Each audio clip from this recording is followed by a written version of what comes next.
Hello everyone, this is आदर्श। इस video में हम लोग थर्मोडायनेमिक्स, केटीजी और थर्मल प्रॉपर्टी के जो भी फॉर्मूलाज होते हैं या जो भी ऐसे फॉर्मूला जिस पे प्रीवियस ईयर में क्वेश्चन आ चुके हैं उसके बारे में बात करेंगे, उसको याद करेंगे। ठीक है ना। ये बेसिकली एक फॉर्मूला रिवीजन वीडियो है। इस वीडियो के बाद में हम लोग फोर्थ चैप्टर को लेकर के आएंगे, उसका फॉर्मूला रिवीजन करेंगे और मैं वहाँ भी बता दूंगा कि कौन से फॉर्मूले से किस ईयर में कौन सा क्वेश्चन आया हुआ है। ठीक है।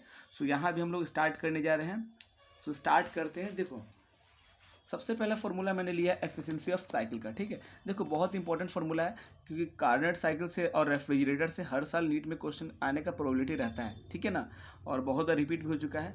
इस बार क्लियर तुम ले सकते हो कि इसमें से क्वेश्चन आ सकता है। इसके लिए बी प्रिपेयर रहना ताकि ये क्वेश्चन जब भी आए तो तुम इसको हिट कर पाओ। ठीक है। देखो, इसका क्या होता है ना कि अलग अलग फॉर्मूला होता है, बस हम लोग को समझना है थोड़ा सा कि कार्नेट साइकिल और रेफ्रिजरेटर में डिफरेंस क्या आता है। देखो, जैसे वर्क डन नॉर्मली होता है Q1 माइनस Q2, और जो तुम्हारा हीट जो निकलता है या हीट जो दिया जाता है वो हम लोग टेम्परेचर के इक्वल मानते हैं उसको। ठीक है ना। यहाँ क्या होता है, work done equal to Q1 minus Q2 equal to T1 minus T2, ये वर्क डन के लिए। ठीक है। देखो, जब एफिशिएंसी काउंट करते हैं तो एफिशिएंसी होता है क्या, output by input. Output by input, तो आउटपुट जो होता है मेरा वर्क डन होता है। ठीक है। इन केस ऑफ कार्नेट साइकिल या हीट इंजन। ठीक है। आउटपुट हो गया तो work done by heat supplied जो था मेरा Q1 हीट सप्लाइड है, और ये मेरा W जो होता है यानी कि वर्क डन होता है वो Q1 माइनस Q2 होता है। तो यहाँ से आया Q1 minus Q2 by Q1 और equal to 1 minus Q2 by Q1 भी इसको लिख सकते हो। ठीक है। ये Q1 है मेरा वो हीट सप्लाइड है और Q2 मेरा हीट इमिटेड है। ठीक है, ध्यान रखना है इसका। देखो होता क्या है, देखो ये जैसे मेरा वर्किंग मशीन है, इसको तुम कार्नोट साइकिल बोल सकते हो या फिर हीट इंजन बोल सकते हो। इसमें क्या करता है, अगर हम लोग इससे अगर वर्क करवाना है, ठीक है ना, इसमें देखो इससे क्या होता है कि जब हम लोग हीट सप्लाइड करेंगे सोर्स टेम्परेचर से, देखो कभी भी सोर्स टेम्परेचर नॉर्मली हाई होता है, याद रखना। जहाँ हाई टेम्परेचर मिलेगा वो तुमको सोर्स होगा, और जहाँ लो टेम्परेचर मिलेगा वो तुमको सिंक होता है। अभी तक जो भी क्वेश्चन आया हुआ इसी पैटर्न पे आया हुआ है। यहाँ देखो, सोर्स टेम्परेचर से हम लोग को हीट प्रोवाइड करेंगे उसको, नहीं तो टेम्परेचर प्रोवाइड करेंगे। फिर ये क्या करता है ना कि वो हीट इजेक्ट भी करता है कुछ, और कुछ से क्या करवाता है वो वर्क डन करवा लेता है। ठीक है ना। मान के चलो कि अगर हम उसको 100 जूल का अगर उसको एनर्जी प्रोवाइड किए, हीट प्रोवाइड किए, वो क्या करेगा कि उसमें से 90 जूल को यूज करके उसको वर्क डन करवा देगा और 10 जूल को इमिट कर देगा। तो वही होता है कि Q2 जो होता है वो हीट इमिटेड होता है और वर्क डन मेरा हो गया 90 जूल से, जो मैंने एग्जाम्पल बताया। सेम खेल होता है तुम्हारे टेम्परेचर के साथ में। ठीक है ना। अब यहाँ देखो कार्नोट साइकिल का, यहाँ मैंने लिखा है Q2 by Q1 equal to T2 by T1। ठीक है। यहाँ मैंने बताया जो, और फॉर्मूला तुम्हारा वही लगेगा जो यहाँ लग रहा था। नॉर्मल हीट इंजन हो चाहे कार्नोट इंजन, सबके लिए सेम होगा। ठीक है ना। अब देखो इसमें क्वेश्चन कब कब आया, 2018 में क्वेश्चन आ चुका है, 2007 में आ चुका है, 2000 में, 2006 में, 2002 में और 1995 में। इवन और भी क्वेश्चन आए हैं, मैंने मेंशन नहीं किया उसको। ठीक है ना। लेकिन इतने बार क्वेश्चन लगातार आए हुए हैं, और भी बार क्वेश्चन आए हुए हैं। ठीक है ना।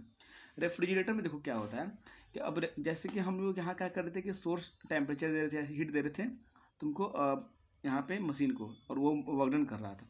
अब हम लोग को क्या करना पड़ेगा कि रेफ्रिजरेटर को हम लोग को अब वर्क डन उस पर करना पड़ेगा ताकि वो वर्क करे। समझ रहे बात को। हम लोग को बाहर से वर्क डन करना पड़ेगा उस मशीन पे। जैसे कि जो हमारा रेफ्रिजरेटर होता है, जो फ्रिज होता है घर में, उसको देखोगे तो हम लोग हीट सप्लाइड करते हैं। जो खाना अंदर रखा रहता है, ठीक है ना, उसको डिग्रेड होने से बचाने के लिए हम लोग क्या करते हैं, उसको हीट प्रोवाइड करते हैं। और वो इस हीट को प्रोवाइड करते क्या करता है वो कि कूलिंग इफेक्ट लगाता है, जिससे कि हमारा खाना ठंडा रहता है। ठीक है ना, बचा रहता है। उसके लिए क्या करना पड़ता है, हम लोग को पहले से हीट देना पड़ता है, उसको वर्क डन करना पड़ता है उस रेफ्रिजरेटर में। ठीक है ना। ये क्या देखो क्या होता है कि यहाँ से हम वर्क डन करते हैं इस सब्सटेंस पे यानी मशीन पे। ठीक है ना। जो सिंक टेम्परेचर यहाँ पे चेंज हो जाएगा, वहाँ पे देखो Q2 से प्रोवाइड करेंगे हम लोग। देख रहे हो सिंक टेम्परेचर जो है वो Q2 प्रोवाइड कर रहे हैं, और यहाँ Q1 निकल जाएगा मेरा सोर्स टेम्परेचर की तरफ T1। ठीक है, ध्यान रखना इस चीज़ को। यहाँ पे जो कोफिशिएंट ऑफ परफॉर्मेंस का जो फॉर्मूला होता है वो होता है तुमको beta equal to Q2 by W, यानी Q2 by Q1 minus Q2, Q2 by Q1 minus Q2, और Q1 की जगह T1 और Q2 की जगह T2 लिख सकते हैं। ठीक है। ये देखो क्वेश्चन 2015 में, 2016 में, 2017 में, अब 15 में लगातार आया है। देख रहे हो ऐसे आया क्वेश्चन। इस चीज़ का ध्यान रखना तुम लोग। देखो इस क्वेश्चन पे नीट में आया हुआ है क्वेश्चन। ठीक है ना। जहाँ पे क्या किया था कि दे दिया था तुम्हारा वर्क डन बाई हीट दे दिया था रेशियो में 2018 में, और क्वेश्चन पूछा हुआ था। अब इसको भी तुम बना सकते, फॉर्मूला लगा के लेंदी हो जाएगा। मैं इसको डायरेक्ट ऐसे बनाता हूँ, 1 माइनस 1 बाई गामा करोगे आंसर तुम्हारा डायरेक्ट आ जाएगा। ठीक है, ध्यान रखना है, ये ट्रिक बहुत इंपॉर्टेंट है। और ये भी अगर पूछ सकता है कि इंटरनल एनर्जी बाई हीट ही पूछ सकता है क्वेश्चन में। उसके लिए 1 बाई गामा करोगे तो डायरेक्ट आंसर आ जाएगा। ठीक है, सेम पैटर्न पे दोनों है। वर्क डन के लिए हम लोग क्या लिखते हैं, देखो पहले ये देख लो, ये हमारा सेकेंड लॉ है ना। इसमें क्या हो जाता है कि Q equal to U plus W होता है। ठीक है, ध्यान है। देख ही रहे हो, यहाँ पे लिखा है Q equal to U plus W, ठीक है। अपना ये फर्स्ट लॉ चल रहा है, और सर मैंने पहले सेकेंड लॉ बोल दिया था, सॉरी उसके लिए, ये फर्स्ट लॉ है, ठीक है। So Q equal to U plus W, जहाँ पे हीट है, ये इंटरनल एनर्जी और ये वर्क डन है, और ये वर्क डन जो होता है मेरा वो होता है P डेल V होता है, या फिर इंटीग्रेशन P dV होता है, ठीक है। और यहाँ पे जो डेल्टा V है वॉल्यूम मेरा, वो V2 माइनस V1 कर सकते हो उसको तुम, और यहाँ पे जो डेल्टा U है मेरा वो चेंज इन इंटरनल एनर्जी है, और वो बराबर होता है NCV डेल्टा टी का, ठीक है। इससे क्वेश्चन 2010 में है, इससे 2009 क्वेश्चन आया हुआ है।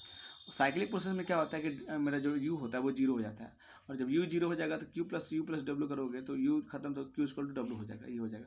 और एडियाबैटिक प्रोसेस में क्या होता है कि Q जीरो हो जाता है, ठीक है, हीट जीरो होता है। देखो साइन कन्वेंशन बहुत ज़्यादा इंपॉर्टेंट है, तो साइन कन्वेंशन के बारे में मैंने यहाँ लिख दिया है, पढ़ लो एक बार, ठीक है। देखो कभी भी जब सिस्टम हीट गेन करता है ना तो पॉजिटिव होता है, और जब हीट लॉस करेगा तो निगेटिव हो जाएगा। और कभी भी अगर इंटरनल एनर्जी बढ़ता है तो टेम्परेचर बढ़ता है, तो टेम्परेचर जब भी बढ़ेगा तो पॉजिटिव होगा वो साइन कन्वेंशन, ठीक है। और जब भी टेम्परेचर डिक्रीज करेगा, इंटरनल एनर्जी डिक्रीज करेगा तो वो निगेटिव हो जाता है। Work done by the system क्या होता है, हमेशा रखना कि कभी भी जब सिस्टम वर्क करता है ना तो वो पॉजिटिव लेता है, ठीक है, और जब सिस्टम पे वर्क किया था तो निगेटिव हो जाता है, ठीक है। अब हम लोग पढ़ रहे हैं बल्क मॉड्यूलस के बारे में। बल्क मॉड्यूलस गैसेस देखो तो इसका फॉर्मूला होता है B equal to delta P by delta V, और ऊपर चला जाता है तुम्हारा वी, ठीक है ना, ये वी होता है ऊपर, इसको ऐसे लिख सकते हो delta P into V by delta V, ठीक है, इसको ऐसे भी लिख सकते हो। आइसोथर्मल बल्क मॉड्यूलस में क्या होता है, देखो यहाँ पे लिखा है minus we delta P by delta V, ठीक है, और ये कांस्टेंट हो जाता है, टी कांस्टेंट की कंडीशन में है ये। और एडियाबैटिक में क्या होता है कि फॉर्मूला बस यही रहता है, बस यहाँ गामा लग जाएगा, ठीक है, बस गामा लग जाएगा यहाँ पे। जो एडियाबैटिक होता है ना, adiabatic bulk model of elasticity, वो गामा टाइम ज़्यादा होता है तो आइसोथर्मल के रिस्पेक्ट में, ठीक है, इस चीज़ को ध्यान रखना। अब आते हैं हम लोग नेक्स्ट, देखो पी इक्वल टू एन सबसे कॉमन फार्मूला सबको पता होगा। सो इसको मतलब थोड़ा मॉडिफाई करके डेंसिटी पूछ लेता है या मास पूछ लेता है। इससे क्वेश्चन 2016 में आया हुआ, density equal to PM by RT या mass equal to DRT by P, D density है, ठीक है। और ये क्या है कि प्रेशर का फॉर्मूला होता है P इक्वल टू 2/3E, और E जो होता है मेरा टोटल काइनेटिक एनर्जी होता है, सॉरी ट्रांसलेशनल काइनेटिक एनर्जी होता है। 1991 में क्वेश्चन आया हुआ है ये। वर्क डन जो भी होता है ना, वर्क डन वो कभी भी तुमको थर्मोडायनेमिक फंक्शन नहीं होता है, रखना, work done is not thermodynamical function. और ये क्वेश्चन जो है इंटरप्रिटेशन होता है ये तुमको प्रेशर का, ठीक है, ये वाला फॉर्मूला जो है वो इंटरप्रिटेशन है तुमको प्रेशर का। सो इसका फॉर्मूला होता है P equal to 1/3 M V/RMS का होल स्क्वायर, ठीक है ना। सो ये क्या होता है, ये देखो N जो होता है कैपिटल N वो नंबर ऑफ मॉलिक्यूल्स के लिए है, और जो M है स्मॉल m यहाँ पे वो मास ऑफ मॉलिक्यूल के लिए। नीट 2013 में क्वेश्चन आ चुका है। Delta U equal to NR delta T by gamma minus 1, ये फॉर्मूला याद रखना। क्रिटिकल टेम्परेचर के लिए फॉर्मूला होता है 80/27 RB। इंटरनल एनर्जी के लिए तुमको डेल्टा होता है NF/RT/2, और F जो होता है डिग्री ऑफ फ्रीडम के लिए होता है। आइसोकरिक प्रोसेस के लिए जहाँ पे तुमको क्या होता है कि आइसोकरिक मतलब वॉल्यूम कांस्टेंट होता है, वहाँ प्रेशर डायरेक्टली प्रोपोर्शनल होता है तुमको टेम्परेचर का, और वहाँ और क्योंकि यहाँ पे तुमको वॉल्यूम कांस्टेंट है, सो वॉल्यूम चेंज होगा तो वर्क डन भी जीरो हो जाएगा, ठीक है ना। और यहाँ पे क्या होता है Q equal to U plus W लगाओगे तो डब्ल्यू जीरो है तो Q equal to delta U के बराबर हो जाएगा, NCV डेल्टा टी का। और आइसोबैरिक प्रोसेस में क्या होता है कि प्रेशर तुमको कांस्टेंट होता है, सो वॉल्यूम वहाँ डायरेक्टली प्रोपोर्शनल टी का होता है, और यहाँ पे जो Q होगा वो NCV डेल्टा टी के बराबर होगा, और डेल्टा यू बराबर NCV डेल्टा टी होता है। और वर्क डन जो होगा P del V P V2 minus P1, या फिर इसको NRT के टर्म में हम लोग बना सकते हैं, ठीक है। अब एडियाबैटिक प्रोसेस में देखो इस फॉर्मूले से बहुत बार क्वेश्चन आया यूनिट में, ठीक है, तकरीबन 8-10 बार क्वेश्चन आ चुके हैं, ध्यान रखना, बहुत इंपॉर्टेंट है। अगर कार्नोट इंजन के बाद सबसे ज़्यादा कोई इंपॉर्टेंट अगर है तो ये बहुत ही इंपॉर्टेंट है। सो इसका फॉर्मूला था PV gamma equal to constant, TV gamma minus 1 equal to constant, P1 minus gamma T gamma equal to constant, या फिर इसको ऐसे लिख सकते हो PT gamma by 1 minus gamma equal to constant. देखो इससे क्वेश्चन कहाँ है, इससे 2016 में, 2014 में, 2010 में, 1999 में, 2013 में, 2013, 1996 और 1994 में कितने बार क्वेश्चन आ चुके हैं। तो सब कितना हॉट टॉपिक है, ठीक है ना। अब देखो इसको वर्क डन के लिए एक और फॉर्मूला होता है, और work done equal to minus delta U equal to NCV T1 minus T2, ठीक है। सो इसके यहाँ इसके जगह ये लिख सकते हो P1 V1 minus P2 V2 by gamma minus 1। Molar heat capacity का फॉर्मूला होता है C equal to CV plus R by 1 minus gamma, ठीक है। वर्क डन बाई गैस के लिए फॉर्मूला होता है W equal to NR T1 minus T2 by gamma minus 1, और यहाँ पे तुम क्या कर सकते हो, इसको कन्वर्ट कर सकते हो हल्का सा, तो P1 V1 माइनस, क्योंकि PV इक्वल टू NRT होता है ना, तो उसको हटा सकते हो, NRT की जगह तुम P1 V1 minus P2 V2 by gamma minus 1 भी कर सकते हो, ठीक है। आइसोथर्मल प्रोसेस में क्या होता है कि जो तुमको टेम्परेचर होगा या फिर कांस्टेंट हो या फिर जीरो हो जाता है, ठीक है। सो इस कंडीशन में मेरा पीवी जो होगा कांस्टेंट हो जाएगा, और जो डेल्टा यू होता है, ठीक है ना, डेल्टा यू भी जीरो हो जाएगा, क्योंकि टेम्परेचर कांस्टेंट हो जाएगा तो या फिर जीरो हो जाएगा तो तुम्हारा डेल्टा यू भी जीरो हो जाएगा, ठीक है। आइसोथर्मल कंप्रेशन जो होता है ना वो रिवर्सिबल होता है, और उसका एग्जाम्पल तो होता है तुमको कार्नेट इंजन और हीट इंजन, ये प्रीवियस ईयर में क्वेश्चन आ चुका है, ठीक है। और जो फर्स्ट लॉ होता है वो हमारा Q equal to U plus W, ये मेरा एनर्जी कंजर्वेशन का फॉर्मूला होता है, ठीक है, एनर्जी कंजर्वेशन का लॉ होता है। अब यहाँ लिखा है for ideal diatomic gas degree of freedom equal to 7, ठीक है, याद रखना। आइडल डायटोमिक गैस जहाँ होगा वो वहाँ डिग्री ऑफ फ्रीडम 7 होता है। नीट 2019 में क्वेश्चन आ चुका है ये। Q equal to U plus W बहुत बार हम लोग पढ़ चुके हैं already. Q equal to W equal to N R T L N V two by P one equal to N R T L N P one by P two. इसको याद रखना, ये इंपॉर्टेंट हो सकता है बाद में, ठीक है। देखो इस चैप्टर में किसी भी फॉर्मूला को तुम छोड़ नहीं सकते हो, तो ध्यान रखना हर एक फॉर्मूला को एक बाई वन करना, क्योंकि कितने बार क्वेश्चन डायरेक्ट तुम्हारे फॉर्मूले से आ जाते हैं, ठीक है ना, या फॉर्मूला ही पूछ लेता है। सो ये देखो यहाँ पे क्या है, P V equal to 1/3 M N V R M S का स्क्वायर। यहाँ पे एम तुम्हारा मास ऑफ मॉलिक्यूल था और कैपिटल एन जो था वो नंबर ऑफ मॉलिक्यूल होता है, ठीक है ना। So P V equal to N R T हम लोग जानते हैं, और आर जो होता है हमारा, ठीक है ना, यूनिवर्सल गैस कॉन्स्टेंट, उसके लिए हम एन ए इंटू के लिख सकते हैं, ठीक है ना।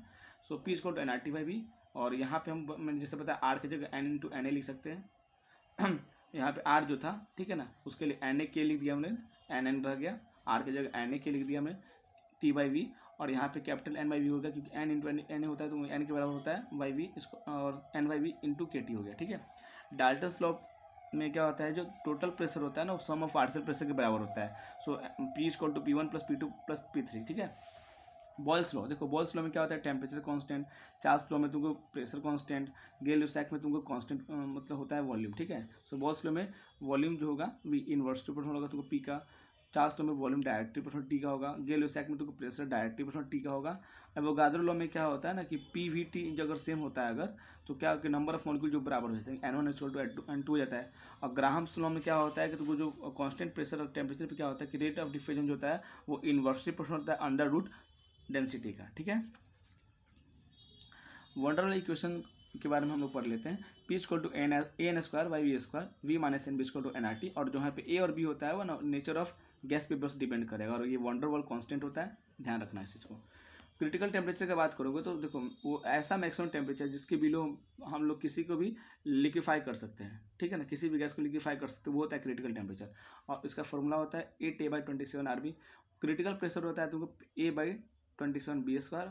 और अगर तुम्हारा क्वेश्चन में अगर बोलता है कि रियल गैस के लिए अगर बोल देगा, जैसे यहाँ पे क्रिटिकल प्रेशर है, क्रिटिकल वॉल्यूम है, ठीक है ना, और यहाँ पे तुमको दे देगा इसके टर्म में पूछने के लिए, तो यहाँ पे इसका आंसर होता है P V by R T C equal 3/8 होता है, ठीक है। वी आर मास की बात करेंगे तो under 3 RT by molecular mass हो जाए, ठीक है, मोलिकुलर वेट लिखा है यहाँ पे, और अगर मास के टर्म में दे देगा 3 kT/m करेंगे हम लोग, और मोस्ट प्रोबेबल स्पीड अगर रहेगा तो 2 RT/mw यानी कि मोलिकुलर वेट, और अगर मास के टर्म में रहेगा तो अंडर रूट 2 kT/m हो जाएगा, स्मॉल एम मास, और एवरेज अगर पूछ देगा तो under root 8 RT/m molecular weight equal to 8 kT/m ये हो जाता है, ठीक है। ये ध्यान रखना, ये सब चीज़ बहुत इंपॉर्टेंट है। अब इसी में क्या होता है ना, एक क्वेश्चन पूछ देता है तुमसे कि अरेंज करने के लिए ऑर्डर दे देगा कि आर में ज़्यादा होता है कि मोस्ट प्रोबेबल एवरेज, ठीक है। सो इसका एक ट्रिक याद रखना, RAM, ठीक है। सबसे ज़्यादा तुमको आर वाला होगा कि RMS, फिर ए वाला कि एवरेज, फिर एम से मोस्ट प्रोबेबल, ये होता है इसका सीक्वेंस होता है, ठीक है। अब देखो डिग्री ऑफ फ्रीडम का बात करते हैं, तो डिग्री ऑफ फ्रीडम जो होता है मोनोटोमिक का 3 होता है, डायटोमिक का 5 होता है, हाई टेम्परेचर पर डायटोमिक का 7 हो जाता है। सो मोनोटोमिक जब 3 होता है तो ओनली ट्रांसलेशनल होता है, डायटोमिक जो 5 होता है उसमें 3 ट्रांसलेशनल प्लस 2 रोटेशनल होता है, और यहाँ हाई टेम्परेचर पे जब होगा तो तुमको 3 translational plus 2 rotational plus 2 vibrational होता है, और जो 2 वाइब्रेशनल होता है उसमें से एक तुमको काइनेटिक एनर्जी के लिए होता है और एक पोटेंशियल एनर्जी के लिए होता है। और जो काइनेटिक एनर्जी, ये फॉर्मूला बहुत इंपॉर्टेंट है, kinetic energy associated with each degree of freedom, etch degree of freedom के लिए, ठीक है ना, ½ kT होता है, ठीक है, आइडल गैस के टर्म में ½ kT होता है। और वही अगर बोलेगा कि translational kinetic energy of a mole तो 3/2 RT, और average kinetic energy of a particle having F degree of freedom तो वहाँ पर था F/2 kT, ठीक है, याद रखना है चीज़। और अगर पूछ देगा translational kinetic energy of molecule तो वो होता है 3/2 kT, ठीक है। Internal energy of an ideal gas होता है F/2 nRT, ठीक है। ये बहुत इंपॉर्टेंट है, याद रखना इसको अच्छे से। C P equal to C V plus R, ये मेयर्स इक्वेशन होता है। Gamma equal to C P by C V होता है, C V equal to F by two R होता है, और यहाँ पे अगर आर कर दोगे यहाँ के फॉर्मूला से तो सी पी निकल जाएगा, ठीक है। So gamma equal to 1 + 2 by F, इससे डायरेक्ट क्वेश्चन तो आ चुका है, डायरेक्ट फॉर्मूला पूछ दिया था ये वाला, ठीक है ना। सी वी अगर मिक्स में होगा, मिक्स अगर फॉर्म में होगा तो N1 C V 1 plus N2 C V 2 by N1 plus N2, अगर सी पी होगा तो N1 C P 1 plus N2 C P 2 by N1 plus N2। Monatomic के लिए देखो यहाँ प्रॉपर्टी जो लिखा हुआ है, मोनोटोमिक के लिए डिग्री ऑफ फ्रीडम 3 होगा, सी पी 5/2 होगा, सी वी 3/2 होगा, गामा का वैल्यू 5/3 होगा। डायटोमिक के लिए डिग्री ऑफ फ्रीडम 3 + 2 यानी कि 3 ट्रांसलेशनल 2 रोटेशनल होता है, तो टोटल 5। और यहाँ पे क्या होगा, सी पी तुमको 7/2 होगा, सी वी तुम्हारा 5/2 होगा, गामा इक्वल टू 7/5 यानी कि 1.4 होगा। ट्राइएटोमिक अगर लीनियर हुआ तो ठीक है, अगर लीनियर CO2 जैसा हुआ तो सो यही भी तुमको डिग्री ऑफ फ्रीडम 5 होगा और जस्ट बिहेव करेगा डायटोमिक के जैसा। लेकिन अगर ट्राइएटोमिक अगर हुआ और नॉन लीनियर हुआ, जैसे कि अमोनिया या फिर पॉलीटेमिक हुआ, सो वहाँ पे डिग्री ऑफ फ्रीडम वेरी करेगा, वहाँ पे डिग्री ऑफ फ्रीडम 6 हो जाएगा, सी पी 4R हो जाएगा, सी वी 3R हो जाएगा, और गामा का वैल्यू 4/3 1.33 हो जाएगा, ध्यान रखना। मीन फ्री पाथ से क्वेश्चन बहुत बड़ा है, 2014 में 2020 में आगे भी आ सकता है। So lambda M equal to 1/√2 pi N D का स्क्वायर होता है, ठीक है। जहाँ पे जो स्मॉल एन लिखा है मैंने वो मॉलिक्यूलर डेंसिटी है, यानी कि कैपिटल एन बाई वॉल्यूम है, और जो स्मॉल डी लिखा है मैंने वो डायमीटर है मॉलिक्यूल का, ठीक है। गामा मिक्स अगर कर देगा क्वेश्चन में तो वहाँ पे C P mix by C V mix करना होगा, तो N1 CP1 plus N2 CP2 और जहाँ तक जाए bye N1 CP1 plus N2 CP2, ठीक है। अब ये क्वेश्चन है जो डिग्री सेल्सियस दे देगा, फ़ारेनहाइट देगा, एक दूसरे को कन्वर्जन का क्वेश्चन है, बहुत इंपॉर्टेंट है। C/100 equal to F minus 32/180 equal to K minus 273/100 equal to X minus lower fixed value by upper fixed value minus lower fixed value, याद रखना इसको, ठीक है। Delta C/100 equal to delta F/180 by delta K/100 equal to delta X by upper fix point minus lower fix point, ठीक है। और simple pendulum के लिए फॉर्मूला होता है T इक्वल टू 2π√L/G, और यहाँ ही से फॉर्मूला आता है delta T/T equal to half delta L/L। और क्वेश्चन अगर पूछ देता है कि फ्रैक्शनल चेंज कितना होगा टाइम पीरियड में, तो वो होता है delta T/T equal to half alpha delta theta, ठीक है। Alpha equal to beta equal to gamma का जो वैल्यू आता है 1:2 के रेशियो में आता है। अल्फा तुमको होता है coefficient of linear expansion, beta होता है कोफिशिएंट ऑफ एरिया एक्सपेंशन, और गामा होता है coefficient of volume expansion. So alpha equal to बीटा/2, अल्फा इक्वल टू गामा/3 और गामा इक्वल टू 3/2 बीटा, ये फॉर्मूला याद रखना। यहाँ पे देखो LAV है ना, यहाँ पे ये लीनियर एक्सपेंशन है तुमको, ये तो एरिया एक्सपेंशन और ये तुमको volume expansion. So L T के लिए L0 1 plus alpha delta theta, AT equal to A0 1 plus beta theta या डेल्टा थीटा, डेल्टा टी बोल दो उसको, ठीक है, मैं थीटा बोलता हूँ नॉर्मली। और V T equal to V0 1 plus gamma delta T, ठीक है, यानी कि टेम्परेचर। थर्मल कैपेसिटी जो होता है वो बॉडी का वो होता है Q बाई डेल्टा थीटा या delta T. Specific heat capacity होता है Q by MS delta T. Molar heat capacity होता है Q by N delta T. यहाँ पे M होगा मास और N होगा तुमको मोल, ठीक है, याद रखना। अगर बात करेंगे देखो अल्फा बीटा गामा वही लीनियर एक्सपेंशन, और बीटा एरिया एक्सपेंशन, और गामा तुमको वॉल्यूम एक्सपेंशन के लिए। So alpha equal to delta L/L0 delta theta या delta T, beta equal to delta A/A0 into delta T, gamma equal to delta V/V0 delta T, ठीक है। Rate of heat flow, इससे question NEET में आ गया तुमको, पहले भी आ चुका है, ठीक है, 2021 में भी क्वेश्चन आया हुआ है। dQ/dt equal to minus KA delta theta by DX, 2019 में क्वेश्चन आया हुआ है, 2009 में भी 2009 में क्वेश्चन आया हुआ है, ठीक है, और 2021 में क्वेश्चन आ चुका है। Q/T equal to KA T1 minus T2 by L। Rod in series में अगर क्वेश्चन बात आएगा सो हो जाता है K इक्विवेलेंट इक्वल टू, ठीक है, sum of L by sum of L by K। और रॉड्स इन पैरेलल आएगा तो K equivalent equal to sum of KA by sum of A। Thermal resistance का फॉर्मूला होता है RH equal to L by KA, ठीक है, याद रखना। स्टीफन बोल्ट्जमैन लॉ से बहुत बार क्वेश्चन आ चुका है नीट में, मैंने यहाँ 2 बार मेंशन किया कि 1997 और 2009 में आया हुआ है। सो इसमें क्या होता है, E equal to emissive power जो होता है, ठीक है, वो सिग्मा E/T पावर इनकी इमिसिविटी होता है, और इमिसिविटी जनरली तुमको 0 से 1 तक वेरी करता है, और यहाँ पे अगर वे एक हो जाएगा इसका वैल्यू इमिसिविटी का, so E equal to sigma T/4 हो जाएगा, ठीक है। किरचॉफ्स लॉ में क्या होता है कि emissive power bye absorptive power वो क्या होता है तुमको इक्वल होता है, ठीक है ना, यानी कि जो बॉडी तुमको ज़्यादा अच्छा एब्जॉर्बर होगा वो ज़्यादा अच्छे से इमिट करेगा, ठीक है ना, याद रखना, वही ये बताता है फॉर्मूला। प्रीवोस्ट लॉ में क्या बताता है कि जब अगर तुमको सराउंडिंग टेम्परेचर दिया रहेगा तो उस टाइम में अगर जो फॉर्मूला निकलता है, ठीक है, एनर्जी इमिट रेडिएट होने का, सो होता है सिग्मा E/T/4 माइनस T0/4। और विंस डिस्प्लेसमेंट लॉ में क्या बोलता है कि लैम्डा टी जो होता है वो बी के बराबर कांस्टेंट होता है, ये विंस कांस्टेंट होता है, lambda T equal to B यानी कि विंस कांस्टेंट के बराबर होता है, जिसका वैल्यू होता है 2.89 इंटू 10⁻³ होता है। ठीक है, ये देखो क्वेश्चन बहुत बड़ा है, 2000, 2002, 2004 में क्वेश्चन आया हुआ है। न्यूटन्स लॉ ऑफ कूलिंग में T1 minus T2 by T equal to K T1 plus T2 by 2 minus T naught. ये क्वेश्चन देखोगे तो बहुत बार आ चुका है। और ये फॉर्मूला जो है alpha one L1 equal to alpha 2 L2, ये 2019, 2016 और 1999 तीन बार क्वेश्चन आया हुआ है, बहुत ज़्यादा इंपॉर्टेंट है। सोलर कांस्टेंट का बात करो तो क्या होता है, देखो S equal to power radiate जो होता है, पावर यूनिट एरिया, वो ये फॉर्मूला होता है। ठीक है, सो यहाँ पे ये फॉर्मूला निकल के sigma RS T⁴ by are, यानी कि RS जो है वो रेडियस ऑफ सन है और ये स्मॉल r है तो एवरेज डिस्टेंस है बिटवीन सन एंड अर्थ। ठीक है, अब आगे देखते हैं। देखो जब भी बॉईल करोगे ना, तुम बॉईल करोगे हीट वाटर को, तो वहाँ पे स्पेसिफिक हीट जो होता है वाटर का वो इनफाइनाइट हो जाता है, और heat gain equal to heat loss होता है इन केस ऑफ कैलोरीमेट्री। यहाँ से फॉर्मूला तुमको निकलता है M1C1 T1 minus T mix equal to M2C2 T mix minus T2। और टी मिक्स जो होता है अगर डायरेक्ट तुम फॉर्मूला निकालोगे, ठीक है ना, इक्विलिब्रियम पे, सो M1C1 T1 plus M2C2 T2 by M1C1 plus M2C2, ये फॉर्मूला लगाओगे तो डायरेक्ट तुम्हारा टी मिक्स निकल जाएगा अगर क्वेश्चन में पूछता है तो।